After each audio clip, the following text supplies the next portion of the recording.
Welcome back to Thursday evenings Off the Ball. It's time to have a chat with the great John Giles. John, how are you getting on? I'm good, Will, thank you. I wanted to kick off asking about Trevor Francis. He was sadly laid to rest in his adopted country now for the last few years in Spain today. But Trevor Francis would have been a guy who would have crisscrossed with the end of your career. He was a boy wonder, I guess, in many ways, playing for Birmingham when he was only 16.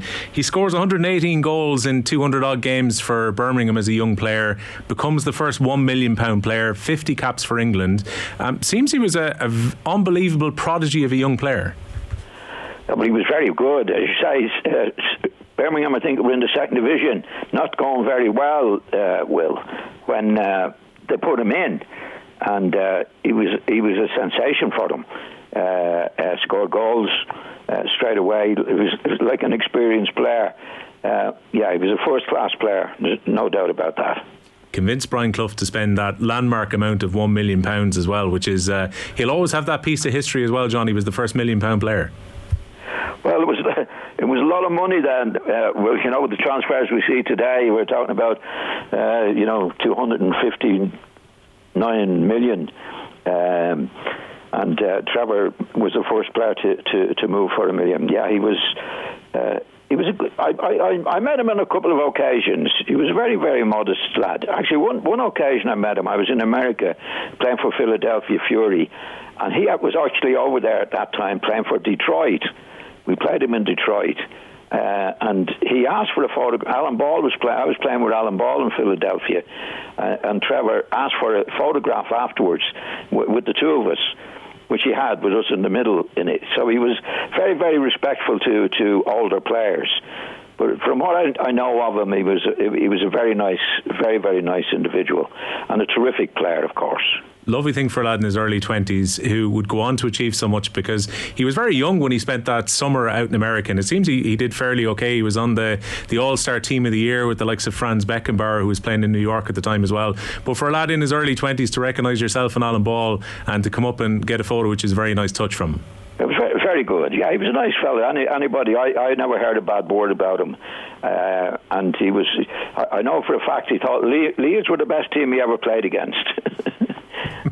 I know that. I read that about him. Leeds were the best team he played against. But he was a very modest individual. I mean, he was only, from when we played against him in America, Alan Ball and myself, particularly myself, were coming near the end of my days, and he was only starting off. I think what happened, do you remember Jimmy Hill? Yeah.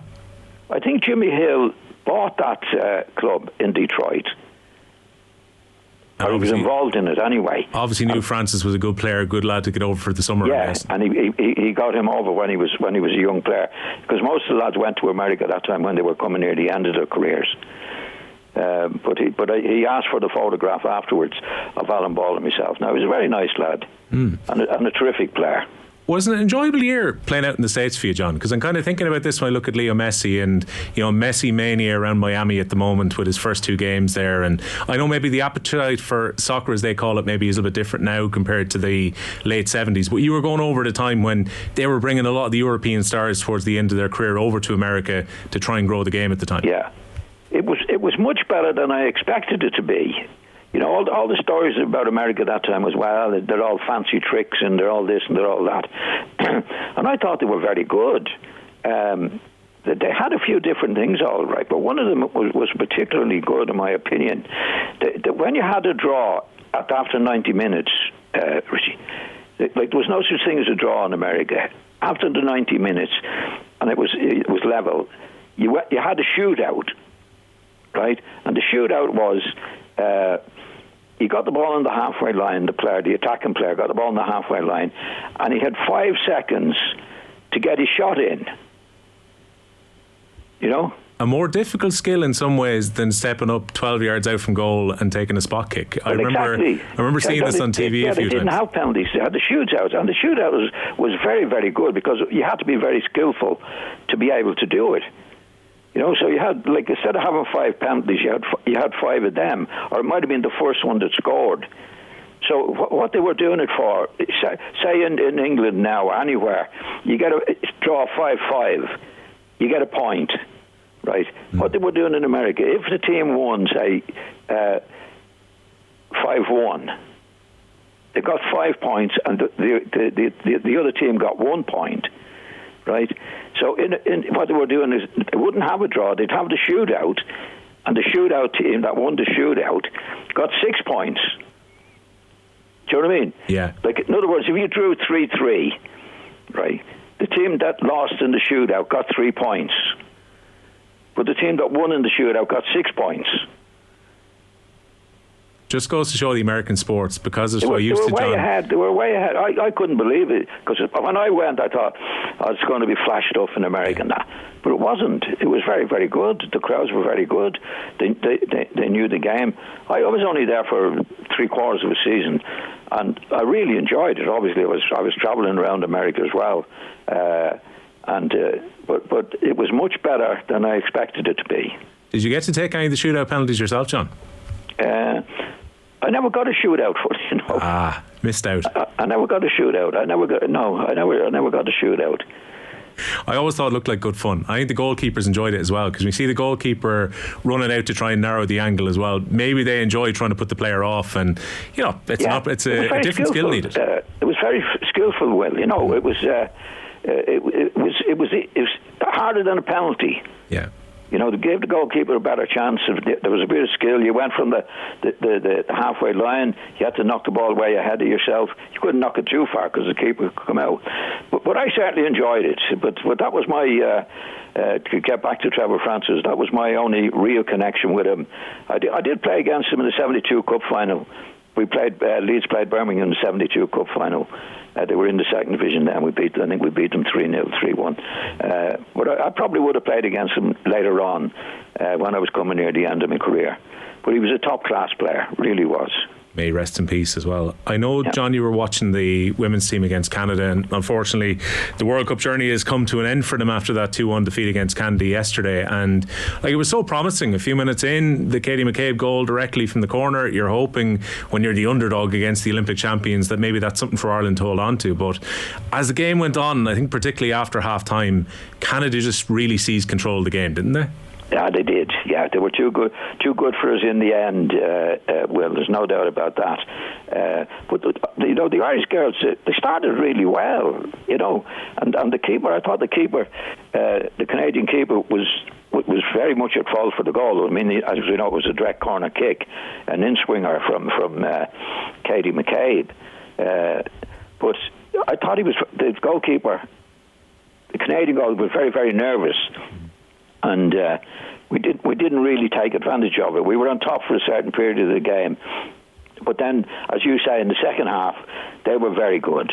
They really got on top, and we as we know, we had an OG, and then a very, very good goal by the Canadians. Leon, is his girl Leon? Yeah. Leo went, scored a goal, and Conley scored the OG for us. Well, she was trying to clear it, and knocked it in, but. You know, the second half, they were very, very good and deserved to beat us, unfortunately. And maybe the frustrating thing for Ireland as well, John, was that unlike the Australia game, where Ireland kind of grew into it and were good in the last 20 minutes and were getting a few shots away, in that kind of last 15-20, they didn't really threaten a goal. No, they were far better than us in the second half. There's no doubt about that. They were good. They started off poorly. The goalkeeper, as I said, was. I don't think he should be letting a goal in directly from a corner kick. And Sheridan was the goalkeeper's name. Actually, it was a bit of an Irish name, all right. But we didn't really get at them in the second half. Yeah, no, I'd agree. Didn't get at them. So it was they did well in many phases of the two games. The Irish team, you know, they were well organised. We didn't have enough up front. We didn't have enough power to really make the most of what we had in possession of the ball.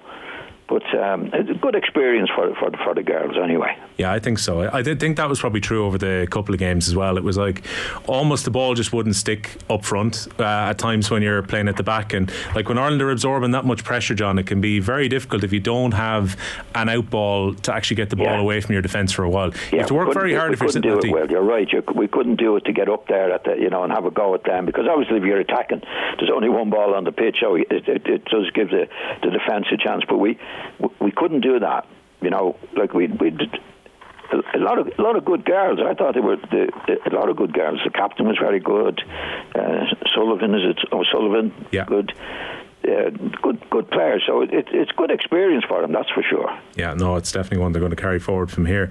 Couple of the big transfers. We talked to Martin Lipton a little bit later about Harry Kane, because it looks at this stage, John, that he might well stay at Spurs for the coming season, because Daniel Levy, who's a difficult man to convince to sell at Spurs, effectively he's setting that deadline at the start of the season. If Bayern Munich don't make a bid that meets it, Harry Kane will spend his last year at Tottenham Hotspur. I think the closer it gets to the season, the more realistic it now looks that Harry Kane might actually stay. Yeah, I think so. I mean, I see Joe Lewis, the owner's over, isn't he? I think he's in some sort of trouble. He's surrendering to the US authorities over inside trading or charges or something. But he's saying in the paper, I just got it this morning, he said Tottenham owner Joe Lewis has told Chairman Daniel Levy that Harry Kane must be sold this summer if the striker refuses to sign a new contract. Lewis is determined Kane will not be allowed to see out his current deal and leave for free when it expires next summer. Well, the fact is, in this day and age, Will, he's no say in it. Harry Kane is in the driving seat. If he doesn't want to sign a new contract, he can't be made to sign a new contract. And what he can do, if he does that and goes next year, he goes to free transfer. So Mr. Levy or Mr. Lewis, he's talking as if it's 50, 60 years ago, that you can tell players what to do. Do you know what I mean, Will? I think as well, if you're Harry Kane as well, John, you might want to get to the position whereby he gets to January of this year, he can start talking to clubs at that point when there's only 6 months left in his deal. He can see where Tottenham Hotspur are at that point if he decides to stay for his last year. If Spurs don't look like they're challenging for honours, he knows he can go anywhere, John, and it's fairly unlikely that Spurs would sell him to another Premier League club, but he could go to Man City, he could go to Manchester United, go wherever he wants if it goes to next summer. Yeah, that's what this Joe Lewis. I don't know what he thinks it's 40 or 50 years ago when you could tell the players what to do. But Harry Kane can say, yeah, I've listened to you, I'm not signing a new contract, and I'm going next season. There's nothing anybody can do about it. That's the laws of the game now for the players. That's been turned around completely to what it was. I'm talking about my day. Well, if you signed a contract at 17, you signed for life. That's the way the club owned you. And even if your contract run out, you couldn't say that I'm going. They'd say, go when I let you go. And this is what this fella's doing. He wants to catch up with himself, because there's no doubt he's not in the driving seat. Harry Kane or anybody in the position, player that's in the position of Harry Kane, is in the driving seat. Kane's going to say, no, I'm not going anywhere. I let my contract run out, and as you say, just after January, he can talk to clubs without moving from Spurs until the end of the season. Nobody can tell Harry Kane what to do now.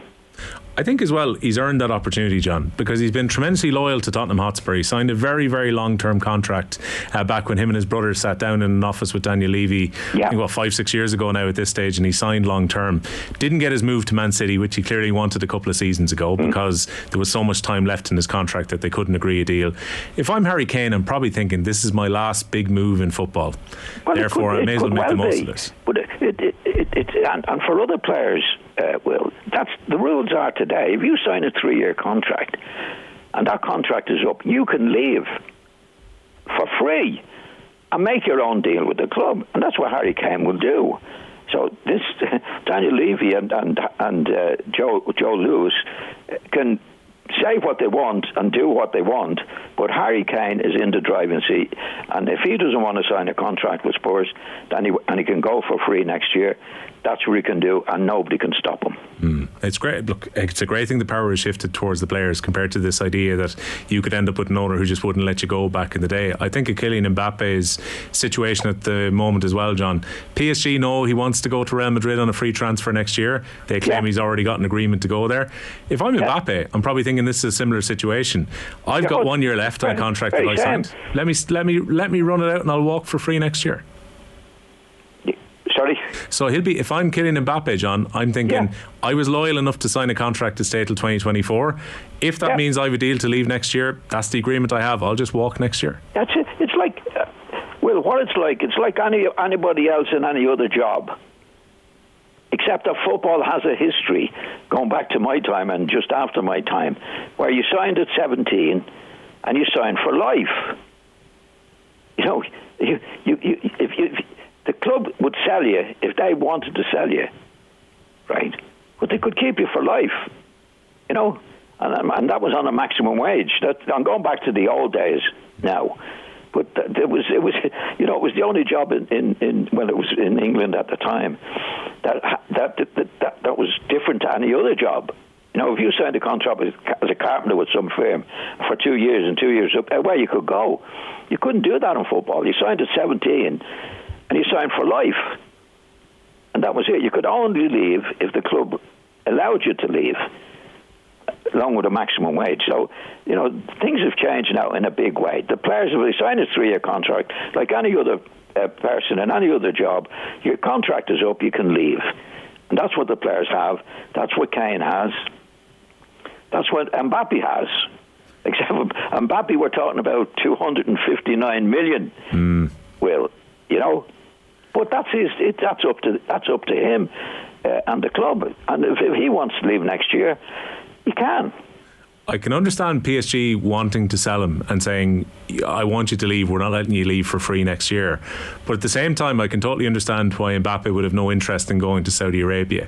Like, he's not like those players towards the end of his career. Mbappe wants to be playing in Europe and wants to be playing for the very best clubs. Yeah, well, he's only a young fella. You know, most of the lads now are going away, like Henderson and that, are coming near the end of their career. And that's a godsend to them, Will, you know, to be able to get the money like that. But Mbappe is 259 million. You know, what he's saying is, I'm not signing a new contract. Well, that's up to him. If he doesn't want to sign a new contract, that's up to him. You know, his contract runs out next year, same as Harry Kane, and they're entitled to do that, like anybody else in any other profession.